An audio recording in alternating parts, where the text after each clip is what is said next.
Welcome back, everybody. I am Jill Hicks. I own JH Consulting, and we are going to have another recruiting workshop today, as you know. All right, so I'm going to wait a few minutes till everyone can hop on. I usually mention my favorite part of doing these are the chats. So if you want to ask me any college recruiting questions, you are more than welcome. And we're going to wait a few more minutes till give everybody a chance. And it looks like some people need to be admitted. That's so strange because I put in there that everybody can be admitted on their own. I don't know why it does this, and sometimes it doesn't, but I will do it. Okay, we got a bunch of people coming on. There you are. Good to see you all. Great to have you here at another recruiting workshop. I love doing these. Let me see. A few more people here. Just takes a few minutes. I always like to introduce myself because I forget that some of you might be first timers and not really know who I am. So my name is Jill Hicks. I own JH Consulting. My background is I'm old. I've been around for a long time. I was an elite gymnast out of California, got recruited to Oregon State, well, several colleges, but I ended up at Oregon State. And then I was injured, couldn't do gymnastics anymore, so they asked me if I'd stay on my scholarship and become one of the coaches. So that's how I got into college coaching. And then from there, I coached for 20 years. I was at Oregon State as an assistant for 14 years, and then I became a head coach at Cal State Fullerton, which no longer has gymnastics. And then I went on tour with the Olympic team. I was the chaperone for the Fierce Five, and we moved to a new city where there's no college gymnastics. So I started this business. So we are a family of three. I have six grandchildren, and I run the company. So we have about eight different advisors, and we love partnering with families to help them in the recruiting process. We do all kinds of things at JH Consulting. I always like to let people know. Sometimes I just meet with moms and dads. Sometimes, most of the time, we meet with the athlete, of course. But a lot of times, yeah, we are just helping families navigate the college recruiting process. But sometimes things come up like recently, and I am getting a lot of families that just want to meet, or I even have a lot of parents who are meeting with me who have athletes on college teams currently and are struggling with one thing or another. So sometimes we do that. That's actually becoming one of my favorite things to do is actually meet with them and help them through, kind of whatever their athletes going through on their teams. And everything's confidential. And sometimes they, like this topic today, choose to go in the portal, and so we help navigate that. We also have an advisor who helps with admissions. Uh, Another really great asset we have here is Mike, who helps athletes condition either during club or preparing for college. Now, you might think, why do they have to have that? Well, that's going to be part of the portal conversation today. A lot of athletes report their freshman year and they're not ready. They're not ready for the college conditioning. It's a bit different. Not at all schools, but a lot of the top schools, it can be much tougher. So, so there's a lot of things Mike does with athletes to prepare them for that because he was at UCLA for 25 years with the gymnasts, helping them um, with weight, he did the weightlifting. He oversaw that with all 11 sports there, or a bunch of the sports. So he's really good. He has an app and he helps, families or athletes one-on-one of all sports get prepared for college, or if they just need help, um, conditioning throughout their club years. All right. So that's kind of a little bit about JH Consulting and about me. Now let's get started. So welcome everybody, and I'm super excited that you're here. It shows that you care, and I think a lot of times the sport of gymnastics can be one of the most complicated ones because of the technical side of it. So, and it can be even hard for families that I even have families that the moms were college gymnasts and they hire me just because it can be so hard to understand or hard once their athlete even gets to college, because every college can be a little bit different in how they run training or whatever's going on with their daughters. So it's not an easy one to figure out and to help your athlete through.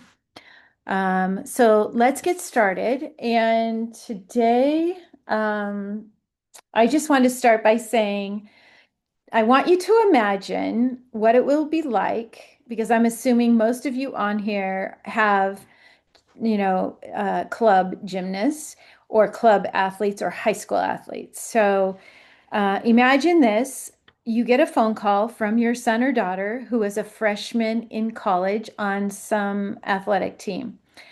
And um, you hear from them on the phone that they love it where they're at, that they're getting to know everybody on their team, that they feel comfortable on their team, and that they're really excited to be on their team because their college coach also asks about their life personally and not just about gymnastics, and that they're enjoying how hard the team works, but they're also having fun.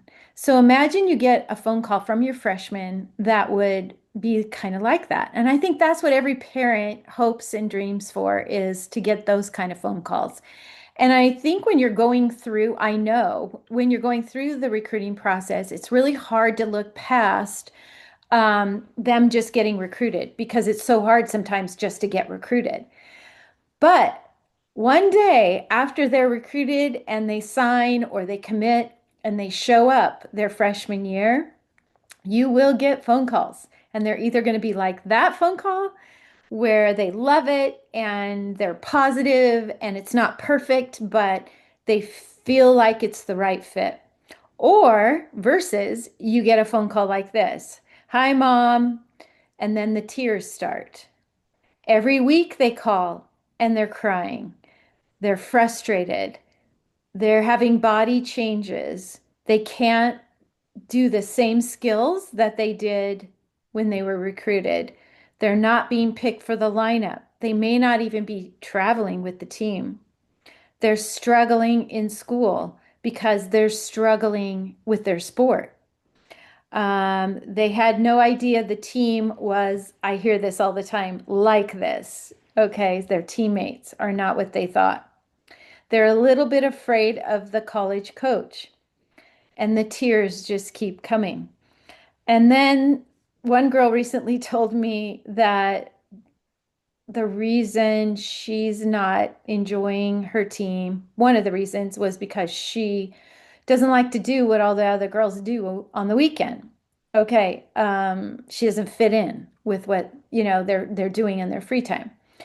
Now, we all know nobody's going to go to college and find the perfect fit, whether it's on their team, with their friends socially, or even with school. That's just not how it's going to work.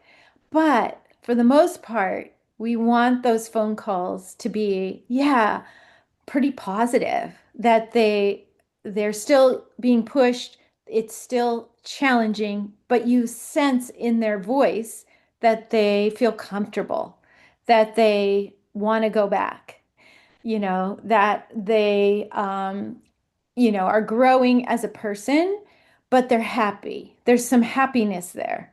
Okay. Now, a lot of athletes really do struggle that first semester.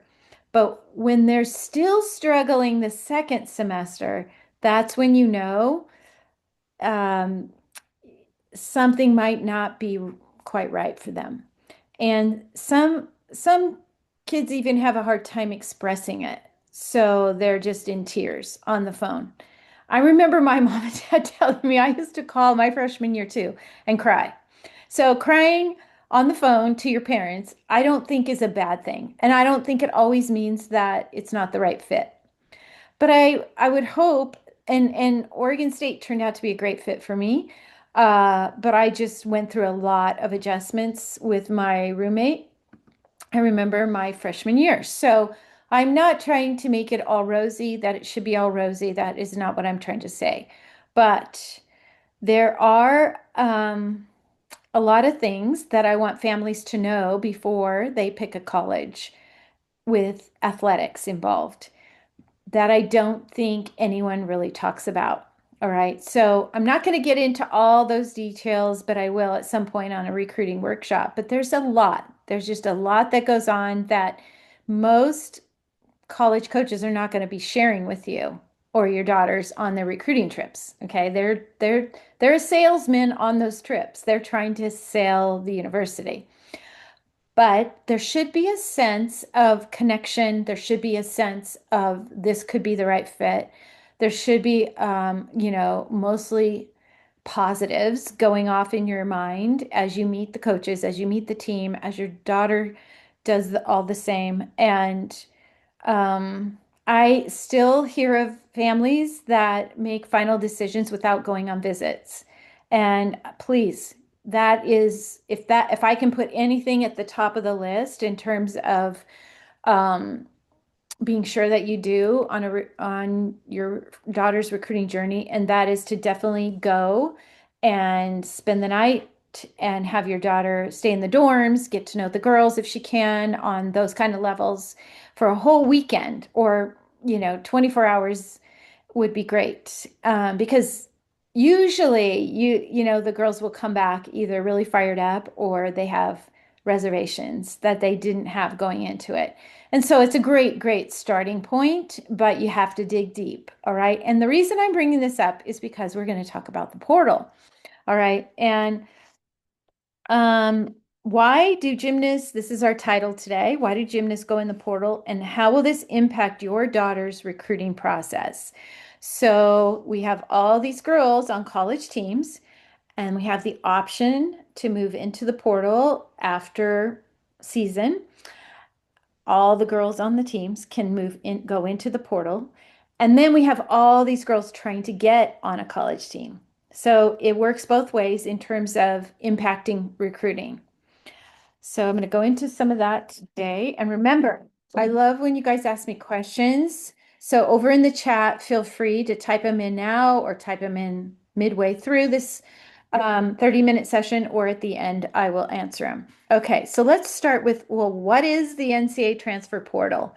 So back in my day when I was a lot younger, we didn't have the transfer portal. So, and it was more of a big deal for football, basketball in the beginning, and now all sports are utilizing it and it's becoming way more common. So here's the definition. The NCAA portal is an online database where college student athletes can officially enter their name to indicate they are interested in transferring to another school.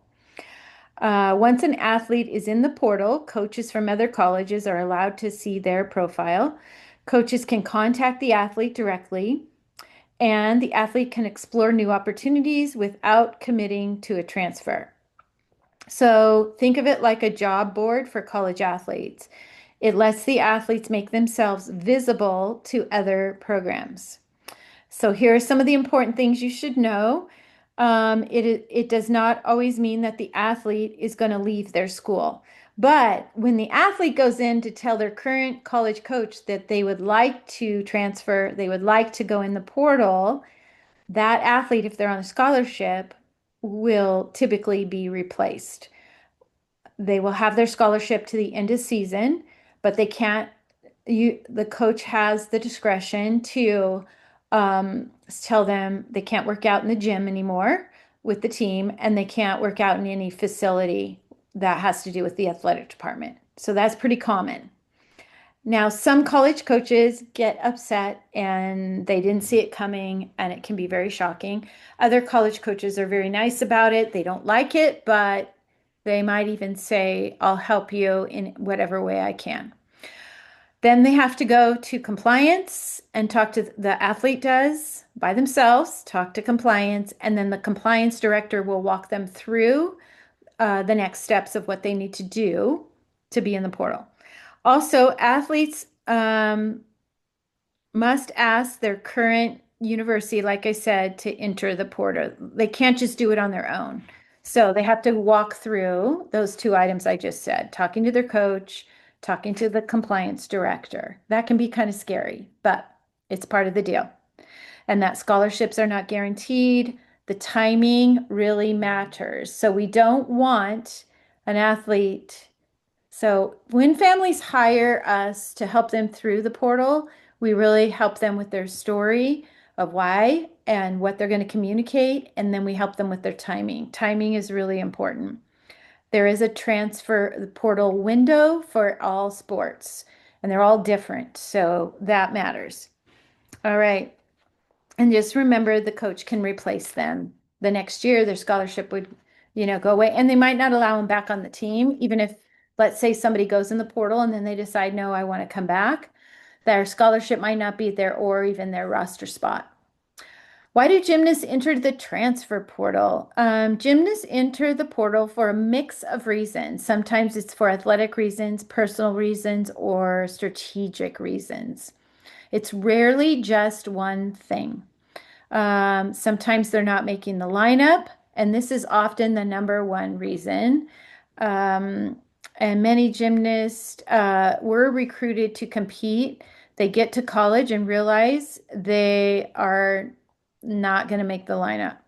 And they aren't making they worry that they won't make the future lineup because even better athletes are going to come in every year. It's not like, you just get better. It's like most in our sport in gymnastics, they're recruiting freshmen that are better than anyone else on the team. Not always, but it's just how our sport works.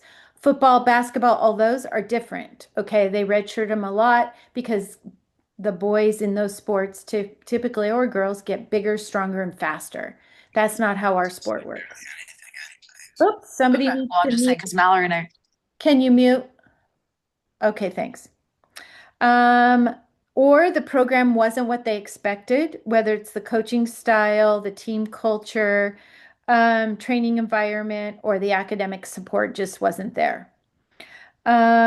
Sometimes because of that extra year eligibility for a while there with COVID, we saw a lot of transfers happening or athletes, gymnasts going in the portal.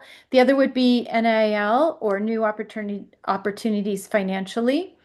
So that's another reason. Or they just want a different academic or life experience closer to home, a different major. Maybe their academic desire changes, so they want a different university. Sometimes we saw this a lot last year with coaching changes. So that a lot of girls go in the portal for that reasons. Or, like I said, the lineup being recruited kind of out of the lineup. Basically, that can happen. All right. Remember, most gymnasts don't enter the portal because they failed. They entered because the situation changed and it was not what they expected. Sometimes when a parent calls me, I just have to say, sometimes when a parent asks me my opinion, do you think my daughter should transfer after I hear the whole story? Sometimes I say to them, no, she needs to stay. And it can be for various reasons. All right. It could depend on their storyline. It could depend on their year. It could depend on their eligibility status, or it could depend on the fact that they need a scholarship and they're only now doing one event. Then the odds are they're going to go in the portal and they might not get a scholarship. They might get a roster spot, but they're not getting a scholarship. So there are times when I give my opinion and say I would not recommend that you transfer. Okay, so there's lots of dynamics to going in the portal and the purpose of the portal. Um, so it's really important, I think, for parents to realize that it isn't, they're not quitting. It's about trying to find the right fit. And when we work really hard when the kids are in club to help them find the right fit the first time, but sometimes extenuating circumstances happen, like Clemson when they had a coaching change. Then girls who were committed there got a waiver, and it just took too long to hire Justin and Liz. So um, you know, a lot of athletes decided they wanted to move on and take their chances somewhere else. So that's, out of their control. But I think what's really important in the recruiting process is the first time trying to do the best you can, because transferring is not easy. It's not easy on the family. It's not easy on the athlete. It's not easy on anyone. And there's always going to be risks involved. So you want to eliminate as many risks as you can when you're picking your college by asking all the questions. I think that's the key factor in recruiting, is not being afraid to ask questions, but it can't come from the parent only. It needs to come from the athlete. The athlete needs to be advocating for themselves even when they're in high school. It makes a big, big difference. I know that's not easy to believe that they can do it, but they can. They just need, um, a partnership like, I feel like we step in and really provide questions for them to ask, or they come back from a trip and I say, did you think about this? Did you think about that? Let's ask this now. Now you should be asking that, and it's just, it's never foolproof when you're trying to find the right fit as an athlete, but I think there are a lot of things that we can avoid so that they don't have to transfer someday. So, 3 tips. Be sure we're doing a great job as a family, as an athlete, as an advisor, evaluating every situation. Number 2, do really good planning. So what do I mean by that? Starting the recruiting process as early as possible. I'm telling you, they get recruited after their sophomore years. So that's only their freshman and sophomore year, age-wise, right? You think they have until their senior year. Yes, some people get recruited their senior year, but the true recruiting process happens after their sophomore years. That's only 2 years. So they have to be going to the right camps, which most 90% of the time the girls do not do that. And to have that experience that they can touch, feel, taste the college and get to know the college coaches and maybe even the team. That has to be happening. I like it the summer before ninth grade, the summer after ninth grade, and then the summer before 10th grade. And then it's phone calls, after that year. So it goes by really fast. And then the other is just to have a really strong strategy. And a strategy is key. So timing when your athlete should be posting videos, timing when they um, should be sending out emails. If they do some of those things too early, then the coaches aren't going to be interested. But if they time it right, then they would get the right attraction to the right coaches. And that's really important. All right. Moving along here. How does the transfer portal impact the club gymnasts, the ones who are in high school, like probably many of your athletes, going through the recruiting process? So the short answer is the more gymnasts who enter the transfer portal, the more competitive the recruiting landscape becomes for club gymnasts. But it doesn't eliminate their opportunities. It just changes how recruiting works. So we're seeing it a lot as advisors. So basically now coaches have 2 recruiting pools, okay? They have the transfer portal, obviously, and then they have high school club gymnasts, all right? Not high school gymnasts, but club gymnasts, girls who are in the high school years. All right. So the portal athletes are, in the coach's mind, sometimes a bit of a lower risk because they've been in college already and they're sort of college tested almost. Okay. They're a little easier to evaluate. So some coaches will fill their roster with girls in the portal first. So that's going to make them that competitive to your, club gymnast. Let's see, because of that COVID sixth year, which we are now kind of moving out of, and the fact that we have some schools with 20 roster spots with money, it makes it even more competitive. That the college coaches are going to work really hard to bring athletes onto their teams, especially the top 20 teams, because they have the money to do that. They're going to be more specific because they're giving out money for those 20 spots. And then some programs are going to have fewer scholarships, maybe a smaller freshman class, or, it just depends on the school. They're all a little different. You can't really compare one school to another, because if you talk to the college coaches, you would hear the backstories, and they're all coming at recruiting a little bit different based on their athletic department, based on their budgets, their location, and what conference they're in. So it gets a little bit tricky. All right. So recruiting is, I would say, happening for some sports a little bit earlier because they now know that they aren't allowed to talk to them any earlier. It's not till their sophomore year, June 15th, but they better be evaluating them. So they're going to want to evaluate level 10s. Okay. The focus is on level 10s, whether your daughter is an eighth grader, level 10, or as she gets closer to the sophomore year.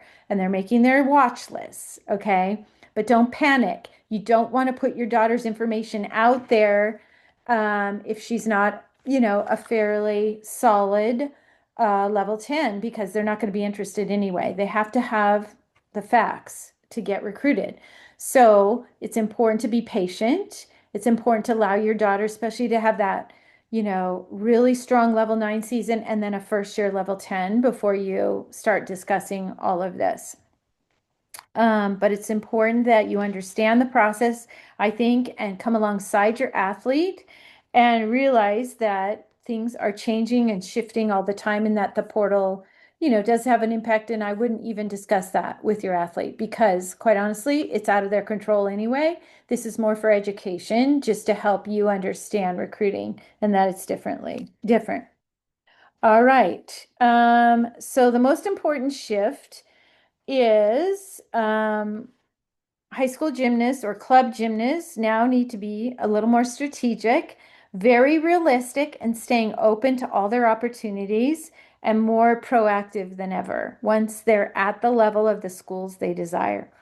And we don't want them more stressed. We don't want them more desperate. We want them just more informed. Okay. I know here at JH Consulting, we have put together some new concepts of what we're sharing with our clients because the landscape is evolving and changing. And I think being realistic in getting your athlete evaluated first by somebody, not you, and maybe even not your club coach, but sometimes your club coach can really help, is the number one thing that you should do, and not just looking at dream schools. It's really important that they're looking at realistic schools for them. And most of the time, that's what our first few sessions are, is helping families understand what would be a dream school, what would be what I call a mid school, and what would be a realistic school. And so we really focus on those mid schools. We never get rid of the dream schools, but those mid schools are the ones I think they're going to have a shot, at these. And then we have a few realistic ones just in case, because so much can happen. Don't put all your eggs in, the top 20 basket because unless your athlete is a very high level 10 or an elite gymnast, because that's really what they're going to go after now because and it's no different than before, but because some of them have the money, they're going to fill those teams even more, stock them with even more. I mentioned this, I think, in my last podcast. So we have to, market very smart, and then we have to focus on the fit and not the hype. And I think the transfer portal is not like killing club recruiting at all. It's just made it more competitive. Okay, so we just have to understand it. It's a fact, but it is out of the kids' control. So we don't want to make it a big issue to them. I think it's just understanding it as a parent. Okay. Now I'm going to start answering some of your questions over here. It looks like we have one or two, three. Okay. Will their current gym not impose restrictions until they officially have an offer from another school? I'm not sure what you mean. Hang on, let me reread that. Will their current gym not impose restrictions until they officially have an offer from another school? Are you talking about when they go in the portal? No, that's not how it works. They kind of have to go in the portal basically and risk that they don't know if they're going to get any offers. That's one of the hard things. That's why I think they hire us to help them decide because they need to look at all angles and be pretty confident that they have enough videos, they have enough scores in college, they have done well in school, different things like that. No, you go in the portal before you know if anyone's going to want you, and that's kind of the hard part. Can other college coaches talk to the athlete before they go into the portal? No. Mm-mm. And promise them scholarships? No. Or they can't talk to them until they're in the portal. Right. They can't talk to them till they're in the portal. Although we do hear about this happening sometimes in football lately. I have read some of that. And so then they get penalized. Then the college that started that conversation when they shouldn't have will lose scholarships or lose games, or the coach can't go to games. I mean, it's not good. For a 2027 grad who has only one school slightly interested, do you recommend single college high school performance camps or the high performance camps that have multiple colleges for this summer? That's a great question. I would say it depends on the situation. So when I can't even answer that because they all have different purposes, and what matters most is your daughter and why she's only getting one school right now. She um, might not be realistic because she needs to really be sure she's targeting the right schools first. And then I would send her to either, it's not really about those camps being better than others. Um, it's really important that the evaluation is done by somebody who understands why why they're not showing interest more schools, or what we need to strategize in order to get more interest so that then you don't pay for a camp without knowing there's a lot of interest. A lot of camps are money grabs. So a lot of families think, oh my gosh, we got an email to this college to go to their camp. Well, everybody got the email. It's not usually, in fact, why they're asking someone to come to camp. Here we go. Should my daughter go to camps or of colleges that we know are interested already, or rather focus on it just depends. So we like them to go to camps where we're pretty confident that a school could be interested. So before they're even allowed to talk to them, we evaluate it that way. Then after the colleges start talking to them, yeah, it's really important to go directly to those college camps if there's interest. But you're right. It's like, well, what about the other schools? Because we want to go to those. We've already been to these and we know they're interested. That's all a part of our conversations. And camps are not cheap. By the time you pay for a parent to travel, you miss work, maybe on a Friday, it just goes on and on and on about the costs of those camps, the cost of the camp, staying in a hotel. It's really important that I think, put your money where it's going to potentially work. If the gymnast has a weaker event, should they highlight their stronger events or still show what they can do on all four? That depends on the situation, but if it's pretty weak event, then I usually tell my clients, let's enhance the other three or do more videos of the other three events that you're really strong on. But usually you don't want to leave out one unless there's a really good reasons, because typically club coaches are looking for all four events. I don't know why they do that. I wish they would do more, and they do some, specialists, but initially they wish that they can find athletes on all four events. Um, do you think that timing for 27 recruitment will be different because of how popular the portal is becoming? Yeah, I would say from here on out, it's going to be different for all because the portal is just becoming more and more popular. And because we have all these girls on these high ranked teams that aren't competing. So they're going to go in the portal, a lot of them. So we only have, six on each event. And if you have 20 girls who potentially could, like I was talking to one of the moms yesterday, and there's 13 girls trying to make the floor lineup at a top 20 team on one team. I mean, that's unheard of. It just, before it was 12 girls on a scholarship and a couple walk-ons, right? Or maybe more than that, walk-ons. But the walk-ons usually were not extremely competitive, not always, with all the girls who are on scholarship. So there was not as much competition on the top teams as there is now. So a lot of girls are really having a hard time. I'm getting a lot of phone calls. So some will stay at their universities and some will go in the portal. Yeah, it'll be very interesting.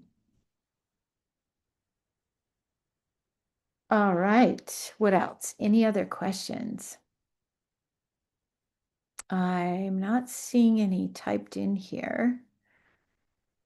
All right. So we are at the half hour. I want to thank all of you for being here today, taking time out of your day. I appreciate it, and I hope it's helpful.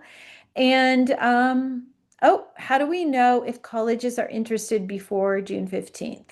Sometimes you would get a packet in the mail. Sometimes of their school, they can't mail recruiting information, but they can mail school information. Sometimes they'll like your videos, your daughter's videos, and post a lot, but not all of them do that. Sometimes they'll hear through teammates that might be on the team. They're not supposed to do all those things. They're supposed to wait till after June 15th. Sometimes club coaches. Do Ivies utilize the transfer portal too? Oh, you know what? They can. I don't know that they do though. Actually, I had one girl that Penn recruited out of the portal. I don't see it happen that often. And I think it's because of it must be their university, the way they do admissions and their academic, uh, I don't know, their standards. I think it's their admissions really is what it's all about. All right, you all.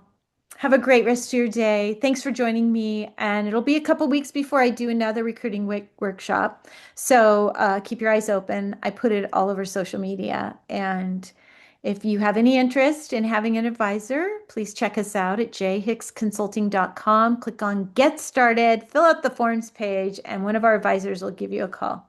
Have a great rest of your Wednesday.